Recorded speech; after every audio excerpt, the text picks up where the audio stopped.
What's wrong with the Lightning? They only managed to win, was it 6-1 over Pittsburgh? Big night, really, for them. Did everyone stop jumping off the bandwagon yet? The ankles were broken. I've been calling pretty much doctors the whole day. A little update on my wife, torn ACL. She's like Juju Watson. I know, pretty much, her and Juju. Which was a shame. That's a shame for Juju. Isn't that awful? And everybody was wringing their hands, and rightfully so, that they put USC and UConn in essentially the same bracket, if you will. Only one could make it to the Final Four. And man, to have her go down like that is that's just the timing of that is awful. Awful anyway, but what effect that would have. It's like, what effect will that have on USC? Yeah, well, should be pretty much it. Now maybe the Trojans will rally there, but yeah, that's a terrible, terrible thing. But enough of the injuries talk. Lightning got healthy, and they look like the Lightning, and Vasilevsky looked like Vasilevsky, and scored a lot of goals. They were up 4-0. I shut it down after the first period. Man, they jumped all over Pittsburgh. Well, they scored 4 goals in 3 minutes and 47 seconds. Wow. Which is the 4th fastest 4 goals in franchise history. Wow. Anthony Cirelli in his 500th game gets 2 goals. Mm-hmm. Braden Point's up to 299 career goals now.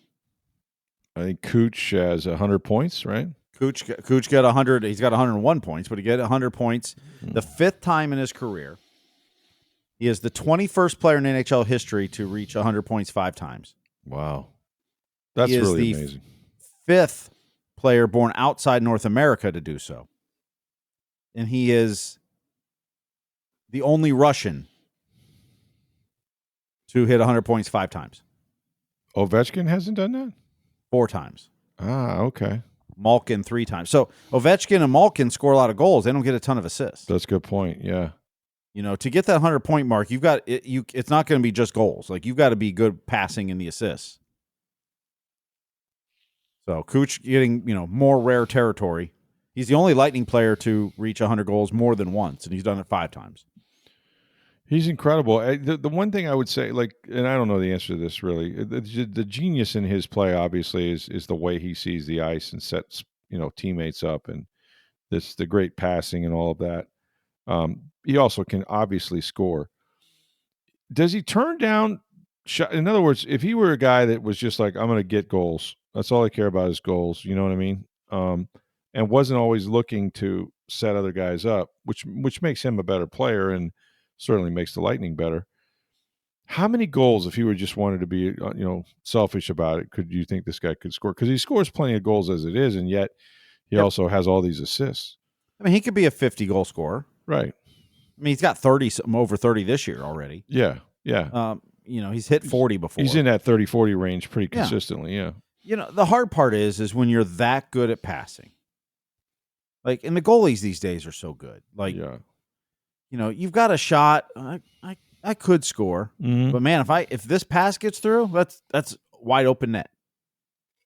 And those are the split-second decisions you're making on the ice. What I like as the flow of play is going, like, there are times where you're, and Phil Esposito will get the most upset at it, but like shoot the puck, but they're also a really good passing team, and they're a team that's quality over quantity, right? Where they're looking for quality shots, not just shots. Mm-hmm. Like, there are some teams that take a ton of shots, but none of them are going to go in. Scoring chances is what they're more interested in. Right. The one that frustrates me the most with Cooch is on the power play when they're taking away all the passing angles, and he still refuses to shoot. Those are the ones where you've got the man advantage. Right. If you start shooting, then they have to cover you because you've got a good shot. Then things open up, right? Then that opens up the path. Like, some teams will come right at Cooch and try every time he gets the puck, they're right on him. Yeah. But if they're going to give him the shot, if they're going to back off and play the passing lanes, then at that point you got to shoot. But he's so good at passing. Mm-hmm. He has so much confidence where he's going to thread it. Mm-hmm. And because when all of a sudden you don't think there's something there, and then boom, it's on someone's stick with a wide open net, you're like, wow. Yeah. Well, guys are ready for it. It's one of those deals. Like, if you have a great point guard in basketball, You just run the floor, and somehow the ball always finds you for a layup. But the one area where I think, and you could speak, losing Steven Stamkos for a lot of reasons, right, was a big story, and I think it's the Lightning have proven that they made maybe the right decision. But the one area I think it's hurt them when you talk about the power play is just that you didn't have teams kind of cheating over, for that one timer. And that created, I think, a little more space for Cooch to make some of those passes inside the point and other places. So has that been the difference, you think, in the power play? Is that they can now overplay? The power play's been good this year. Like, is it the same percentage as last year? No.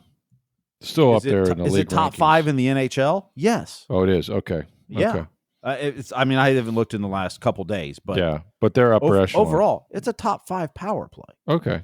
Like, it's different than it used to be. I'm looking at actually 6th right now in the power play. It's still pretty damn good. Yeah, 25.7%. Okay. I mean, that's 3 or 4%, 5% less than last year. But it's really good. Yeah. What's really happened is without Stamkos in that left circle. Mm-hmm. What teams generally try to do now is they're taking Braden Point in the middle of the way. Yeah, that little bumper pass is gone. They're taking the bumper away, and so then now Cooch and the Lightning have to get more creative on how to get shots. Yeah, your hope is at some point Bjorkstrand becomes that Stamkos replacement because he's a right-handed shot. Mm-hmm. So the one timer there. Yeah, but I don't know if he's there yet. They've tried him out a little bit. They're still trying to work him in. It's only been, 7-8 games, whatever, at this point. But the power play is still good. Like, it's 6th in the NHL. Like, is it as good? No, but you're top 5 in penalty kill and power play, you're great. I mean, the Lightning are 6th in power play, 7th in penalty kill. You're top 10 in both. That's where you want to be, balanced. Yeah. And I think you're second most scoring. Second most goals. And I saw, correct me if I'm right, it's like at least 5 players, maybe 6, but 5 players that have 25 goals or more, or 20 goals. Well, they have 4 with 30. 4 with 30, wow. Yeah, it's only the second time in franchise history it's happened. Yeah. But I think they have the most players with 20, 25 or more. They have goals. 6 with 20. They have 6 with 20. Okay. So, yeah. Yeah. Yeah. And none of that, they're second in scoring goals per game, and they're 8th in goals against per game. That's why they're elite. That's why they're, where they're at, just 2 points out of first place, but a couple teams looking up at them. Yeah, and they're 2 points behind Florida and Toronto, who are good teams, and you got a game against each one left. Yeah, game in hand, yeah. Well, you don't have a game in hand, but you play them. You play them, yeah. So I mean, the Lightning, look, the question isn't, are they going to make the playoffs? They are. They're going to make the playoffs for the 11th time in 12 seasons. Right. It's seeding at this point. It's it's going to be just, where they end up. Do they start at home, on the road? Who they playing? At this point, it's mathematically possible to miss the playoffs, but they have 87 points. Mm. The first team that, if you take the max points of everybody, like the Islanders can get to 98. 12 points and you've passed them. Yeah. Which means the Islanders have to win 12 in a row, and then you have to win 6 of your final 11 games to beat them. But that's only if the Islanders win 12 in a row. They're not going to. As long as the Lightning don't draw the Florida Panthers in the first round, I think they'll be just fine. Well, but that's a very real possibility. That's what sucks, right? You just they're going to face Toronto, Florida, or Ottawa. Yeah. There's a chance Montreal could come up and pass Ottawa, or possibly the Islanders or Rangers if you get the top seed. But yeah, odds are you're playing one of those 3 teams. Yeah, Toronto, Florida, or Ottawa. But we also know the Lightning. Look, would they prefer to start at home? I'm sure they would. Would they like to win the division? Sure. But at the end of the day, and they've proven this year over year, like, just get in. And Jon Cooper said it. Get in, clinch a spot, and then figure out who you're playing, and then devise a plan to go beat them. Yeah. And I get all that. I do. You got to beat everybody anyway to, the best teams to get to the cup anyway. But I'll be damned if it doesn't seem like if you can just get that first series, if you can just get over top. And, could you beat Florida in the first round? I suppose. But I'd much rather play him in the second round, mm-hmm. or the third, or The first round is the crapshoot in the NHL. It really is. The way you play changes. Yeah. Drastically from regular season to teams don't want to be in the box. You don't get as many calls, Mm-hmm. Yeah, I think, the more favorable matchups, the biggest thing you want is the more favorable matchups. If you can win a series quicker, don't go to 7. You can win it in 4 or 5 games. You get more rest, less games, less wear and tear. And, the more favorable matchups may be a little less physical. And that's part of the wear and tear as well. Right. I mean, ultimately, you have to win 16 games. Oh, it's such a grind. Yeah, NHL playoffs are just crazy. I still maintain hardest championship to win, I think, just because of the physical toll, the amount of games you have to win in the compressed, period. Traveling back and forth, every team with the same, sort of set of standards. But yeah, it's so tough. I mean, you just look at those guys when they're lifting the cup, how dead they are, and they look like they've been to war and stuff like that. I'm not trying to equate this to war, but I'm just saying, like, there's a physical and mental toll that's probably not there for every championship, but it's really, really hard, and it's fun and also excruciating if you're a fan to sort of watch that night after night. But that's really where hockey's at its best in the postseason. I mean, I'll sit down and watch games, but there's so many of them, just like baseball, that the postseason is what's great about the NHL to me.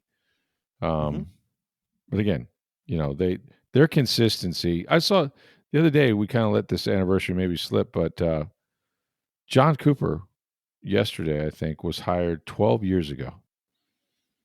That is correct. And I remember it because we were on radio at the time, but like it seems like a long time, but it also is like, yeah, that's about right, because I have a hard time remembering Guy Boucher, who he replaced. Well, Cooper is the most tenured coach in the NHL at 12 years. Is he? Okay. Marty St. Louis in Montreal was hired 3 years and 1 month ago, give or take. Okay. Not that long. He's the 5th most tenured coach in the NHL. Oh, wow. Dang. At 3 years. Those owners don't buy green bananas, do they? No. Huh. And Coop's been there 12 and made the playoffs 11 out of those 12 years. Well, that's the first year when he was hired in March. They didn't make it that year, but that's not a full season. Right. Assuming they make it this year, which they're close to, it'll be 11 out of 12 years made the playoffs. The 1 year they didn't, they finished 1 point short. Played a tremendous second half of the season. Just got off to a horrific start. I mean, he's a Hall of Famer right now, obviously. Still a young man by his own right. But 12 years, in the NHL is an eternity to be a coach at one place. It really is amazing that Jon Cooper is the most tenured coach in the NHL, and Kevin Cash is the most tenured coach in baseball, both in this market. And Todd Bowles is creeping up there in tenure. I can tell you from experience in my business, nobody leaves Tampa. It just doesn't happen. It's not on your own accord. They may. Well, yeah, that's true. It's a destination. It really is. It's like, yeah, no, I'm good. I like it here. Of course, players like it here. They retire here. All that. But it is something to think that you have two of the most tenured, managers / coaches in professional sport, 2 professional sports, and I mean, has Coop won Coach of the Year a few times? Never. Nope.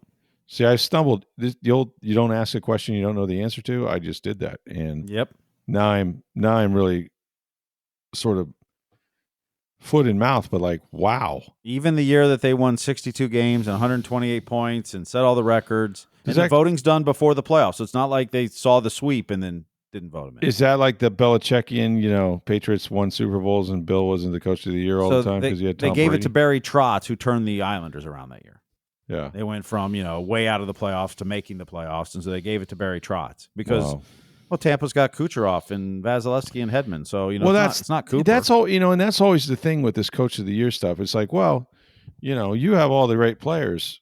Well, if it were just the assemblage of players that won, sometimes that's a tougher order for a head coach than you realize. You have to keep all those egos in check and make them play together. And I don't know why coaches get penalized for having good players. Certainly it helps you win with good players and great players. I get that.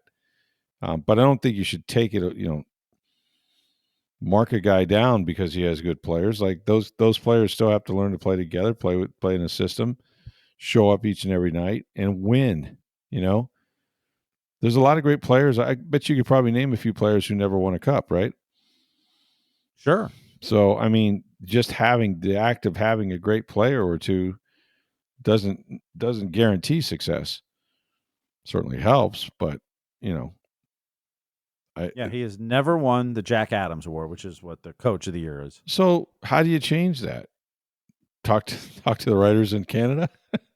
That is voted on by the media. How much of it is personality? Seriously, the cult of personality. Because Coop, I've not only been in the room with him a few times. He knows me, just by face or name, and I've the couple of times it's been very delightful to engage with him. I know I've watched the press conferences. They, sometimes can be he can make you work for an answer if you want.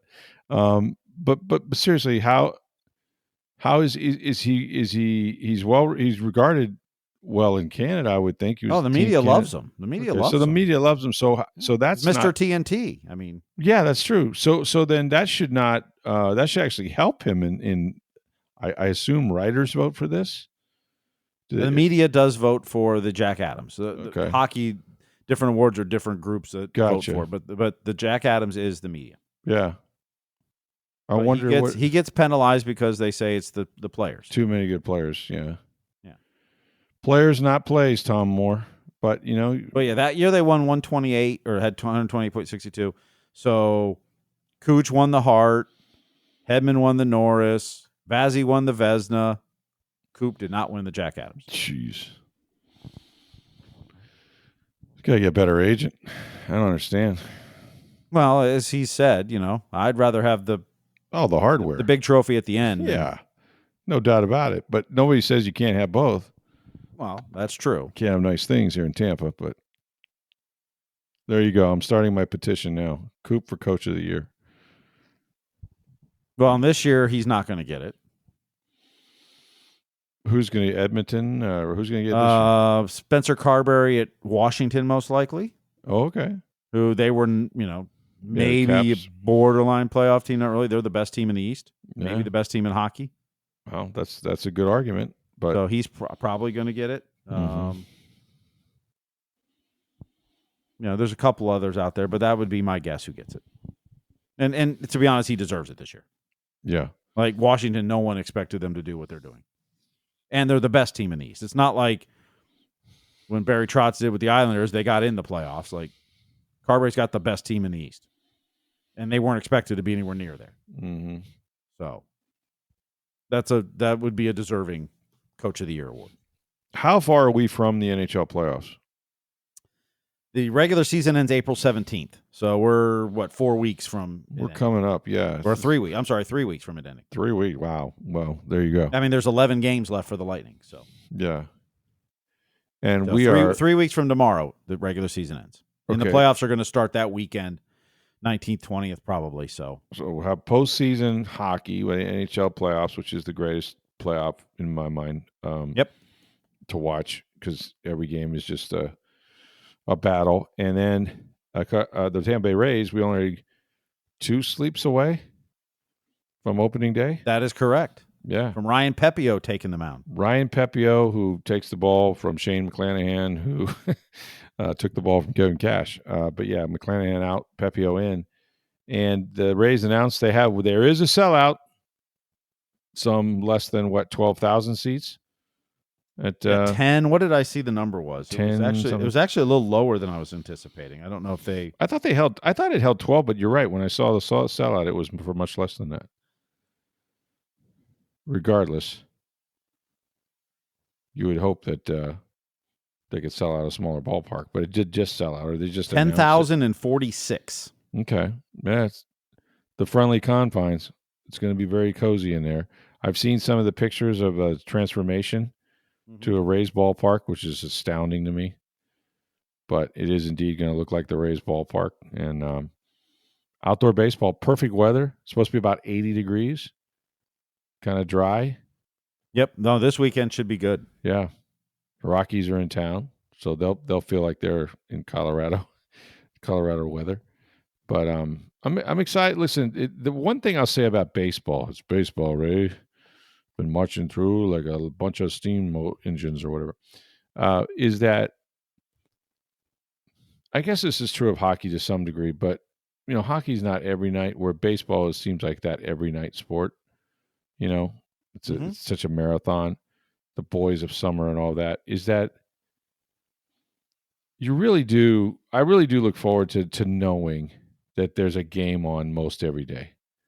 It just I guess it's my routine. Not everybody's that big of a baseball fan, but even if it's in the background, I just like knowing there's a ball game to watch. And I think with the pitch clocks, and now you don't have to invest 4 hours every day, but maybe 2.5. It's cool. And I also think that they have they didn't coordinate it. I mean, now they've done this thing where they have teams go to Japan and open the Major League Baseball season. But I think opening day, as it's the Rays open at Friday, many teams open Thursday, but that's one of the coolest opening days is in Major League Baseball. NFL, pretty big. NFL is a pretty big opening day. They usually have a Thursday night game, so it's kind of set aside, if you will, and then everybody plays on Sunday. Those are big days, but man, baseball opening day just has so much tradition. It's usually yeah. I mean, a lot of times it's a day game, in the middle of the week. Like, and granted, look, I grew up near Cincinnati and then went to school there and worked there and worked. Yeah. Opening day in Cincinnati is a whole different animal. Yeah, yeah. Like the parade there, like no work gets done in that town that day. The bars are full at 6 a.m. and I'm not lying. They are. So I remember the one year we're doing opening day. Might have been my last one of the years I was there. So opening day is going to be a Monday that year. So we're going to start broadcasting. The game was at either 2 or 4. I don't remember which time. But so we're going to start broadcasting at 6 a.m. on the sports station. So we cut a deal with the nightclub that was right across the river in Newport, Kentucky. So just a walk across the bridge. The nightclub was going to open at 6 a.m.? So the nightclub's only open Friday and Saturday nights. So we go in Sunday to start setting up. And, so we're setting up equipment, speakers, all that stuff. And the wait staffs and the girls that work the nightclub, and they're ticked off. They don't want to be there on the Sunday setting up, and they sure as heck don't want to be there at 5 a.m. on Monday morning. No, man. They work nights. They're just in a bad mood. Like, this is dumb. This is stupid. Mm-hmm. So get to Monday morning, and when we open the doors at 6 a.m. to start broadcasting, there's a line out the door. And by 10 a.m., that? 10 a.m. they went through, I believe it was 3,000 $2 drafts, plus whatever other liquor and everything they were selling. Yeah. And I pulled one of the waitresses aside, and I was like, "You still upset?" She's like, "This is the greatest thing ever." They were making so much money. Yeah, they were. And they were like, but they weren't sports fans. They worked at a nightclub. They're like, "What the heck are we coming in Monday morning?" They worked at night. Yeah, they didn't do days. It was the greatest thing ever for them. They were so elated, over the moon. The waitress, and they were making money hand over fist. The way it should be. But I mean, the bar was packed and a wait to get in, and I mean, all day. Like and it's every bar in Cincinnati that way. Yeah. Like if you see the pictures of the Findlay Market Parade and that, it's incredible. Like every city should have opening day like that. Yeah. I got to thinking about this. Cincinnati's the oldest team, and that's where baseball, professional baseball started. So they take that very seriously there. I got to think about this, and it's really germane to nothing except perhaps the person that runs it, but who my family has known for a long time. But what's the season going to be like for Mark Ferguson and those guys down there? Yeah, that's got to be hard. Opening day, they were part of that. You talk about going in early and having the drinks and the beers and walking over to the Trop, like and now it's not even in the same city. So I hope people go down there and still, when you're on that side of the bridge and, gather for Rays games and things, but it's just going to be tough. It'll be a totally different feeling, No, whether it's, people let people park in their yards or their lots and sure, not making that money and all that stuff. Things get affected. But then the bars side, near Steinbrenner Field are going to have possibly more business. Yeah, absolutely. That's why I was going to think of that too. So yeah, it's going to be fun. It's going to be different. I still think that, it could launch a whole new mindset, with respect to the Rays and Tampa and outdoor baseball and all of that. And there's going to be plenty of discussion over these next few months, years, weeks, whatever, about where you would put a stadium if, in fact, it goes to Hillsborough. And the Buccaneers are going to be involved because they've already sort of indicated they got to make changes to their stadium, if not, make it, I guess, more weather friendly and but you still have this big plot of land right next to it that is prime real estate for a baseball ballpark and how that would affect everything. So we're going to be dealing with this for some time. But the biggest thing is just that, it's going to be a unique season or two, but certainly this season either way. You know what I was thinking the other day? It's going to be unique. And it got me thinking because early last season, and you were at the game, the Rays were in Colorado. Right. And Pete Fairbanks did not like the baseballs. No, he didn't. And he showed that by giving up a bunch of walks and a grand slam that lost the game. Right. But with the Rays playing outdoors in a place that there's a ton of humidity, particularly once we get to May and June, like, is it going to have an effect on the baseballs? Like, I know they put them in humidifiers and they try to make the baseballs the same, but I think it'd have to, right? I guess I don't know how much of a drastic difference. I mean, it got me thinking only because Pete Fairbanks last year was so adamant about. Well, it ain't nothing's like I can tell you, having just gotten back from there, and it was about this time a year ago that the Rays opened in Colorado. I can tell you that dry air affects everybody and everything, especially baseballs, I suppose. But you can probably hear me from a sinus standpoint, like just. It's just so dry and so arid and different. When you leave Florida, I mean, I've been here long enough now. You leave Florida, and it's just like you can't. I struggle. Oh yeah, absolutely. Whether it's the breathing, just because it's dry, or your skin, all that. You're all that. Like, you feel like you're a fish on a sidewalk. Until I come back here and step off the plane, and it's like I need humidity. Now, don't get me wrong. I hate humidity. It hates me. But that's what I've been breathing all these years. You know what I mean? I've developed gills, and you stick me in a dry climate, which is glorious from a temperature standpoint. Like when we were in Colorado, it was at times, especially up in the ski country, it was well below freezing. I never felt cold. Now I dressed for it. I had 2 or 3 layers on, but still, if it was 27 degrees here, it'd be much colder to me than it was up there because of the lack of humidity. And it's just so different. But yeah, I don't know. Like, obviously out in Colorado, and especially at Coors Field, the balls fly out of the ballpark because the air is light. I think the opposite is true when it gets in the when it gets really humid here. Layer of humidity on the ball doesn't travel as much, I would suppose. I just don't know how quickly the ball could, I guess I don't know what it does. Yeah. I just know that Pete Fairbanks was not happy. No, he couldn't grip it. Didn't pitch very well. Couldn't grip it. Yeah. Couldn't locate it. Couldn't grip it. Hopefully that won't be the case with Pete, but it's certainly going to be different, even though, this will be the opposite. It'll be, too humid, if not too enough, sticky for him. Yeah. Right. Yeah. Between that, the lack of foul territory on that ballpark, which is not going to help pitchers at all. The way the ball, the short right field porch and dimensions, for the Yankees, like all that's going to play into it, especially in the pitcher's mind. And because of the weather, because of the heat, they're going to have to use more arms. presumably, especially when you get in the dog days. So it's going to be a challenge, and really kind of across the board. But man, they should make opening day a national holiday. No one should go to school or work or anything. That's the way it should be, like it is in Cincinnati. Go to the bar at 6 a.m. But so yeah, I can't wait. Baseball's great. We still got football. We'll get to that in just a second. But first, have you been to Breitling Boutique? Speaking of rings and championship rings, which the Rays are trying to win, how about a watch? How about a trophy watch for yourself? If you're an NFL fan, they've been celebrating at Breitling Boutique in International Plaza Mall, the NFL's 104th year anniversary.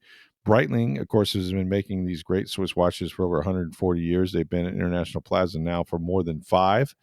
And if you go up there, the beautiful chronomat watches, the Navitimers, these are showpieces. These are watches that everybody will be envious of them. And you have to get into the building, really enjoy the staff, the customer service. They're used to dealing with professional athletes. You're probably going to see a Buccaneer or two in there, to be honest with you. But they're going to treat you like a rock star as well. Explain to you what the inventory they have, not just men's watches. How about women's watches? They have sports watches for your wife or your girlfriend. These things are durable if your wife is on the go, kind of banging around with the kids and groceries and things like that. Well, guess what? They will hold up to that and more. They have the beautiful multicolored wristbands for her to choose from. It's Breitling Boutique. These guys have been terrific for us. They're going to be terrific for you as well. Go in there. Let them know that you heard about it on Sports Day Tampa Bay. Breitling Boutique, International Plaza Mall. Couple quick things before we go. The Bucs have signed a free agent guard, and he's one that was with the team last year. Sua Opeta, who was supposed to win the left guard spot, and he got injured like first or second day of training camp, serious knee injury, season ending. They brought him back on a new contract, and he will be right back in the mix again, although Ben Bredesen has signed now like 3 years, $22 million. Is this a competition, an open competition, no. like Baker Mayfield and Kyle Trask? Yeah, or is it that's Ben's to lose? That's a good comparison. I always say this, like the best man wins, but also the highest paid guy wins. Because if you just handed a guy 3 years for $22 million and he's not your best left guard, then there's probably something wrong. But they still have to compete. Everybody has to compete. And I think it's a great move if he can come back. This guy started 4 or 5 years for the Eagles with a really good offensive line. And I think he was penciled in at the time to be their starter. Ben would have had to have taken it from him. Kind of won by default after the injury, but he's a massive guy, powerful man, and I think a really good depth piece now that he's healed up from that knee injury. So kind of like the signing, like the fact that they're continuing to focus on the offensive line, which is the strength of their team, and you got to have guys in case you get people hurt. If for example, Graham Barton went down, I think maybe Ben Bredesen would move to center, possibly, and then you'd have Opeta play left guard. So, good signing for them. They're still, trying to fill out those last few spots on the roster before we turn their attention to the NFL draft, which is approaching, as is the NFL owners meetings are coming up. Just, I think owners arrive next Sunday or this coming Sunday. Meetings are Monday, Tuesday, and Wednesday. We'll have a chance on Tuesday to talk to Todd Bowles and Jason Light and even Joel Glazer. I believe is going to speak later in the day on Tuesday. So that's something to look forward to. And spring practice open for USF. And Byrum Brown is back and apparently better than ever. He's all healed up, did not hit the transfer portal. And Bulls fans and Alex Golesh are looking forward to seeing what this guy can do. That was kind of weird last year. I mean, he, got hurt, in the 5th game? Right. And then never came back. Like, he was practicing for a while and this. Rehabbing and Yeah, and you thought by the bowl game, so then you're thinking, well, he's probably going to transfer. And no, he stayed there. And him being there, and you also have Bryce Archie, and who got a lot of experience last year. Yep. 3rd year for Alex Golesh. I think this is where you make your move, isn't it? I think he's got to take a step. It can't be another 6-6 campaign with the bowl win. Right. These are your guys now, the freshmen that you brought in 3 years ago or have been playing in your system. Well, and you have the quarterback. I mean, that's so key in college football. Yep. if he can stay healthy, from what he showed, as a freshman especially, like, he can be special. So it's good to see him out there running around. Check out Joey Knight's story in the Tampa Bay Times on tampabay.com. We got lots to talk about the rest of the week. Of course, opening day coming up. We're going to have a chance to talk to Mark Tompkin on opening day. That'll be fun to always catch up with Mark, who's on the IL himself with a little bit of a shattered It's not knee. Tommy John surgery, though. It's different. No, it's not. It's a little lower half injury there on the kneecap. So that's always fun on opening day. We'll talk opening day baseball and anything else that pops up here. Go see our friends at Breitling Boutique, International Plaza Mall. Check out the NFL's 104th year anniversary watches while the supplies last. And make sure you let them know that you heard about all of this on Sports Day Tampa Bay. For Steve Versnick, I am Rick Stroud of the Tampa Bay Times. Have a great day, everybody.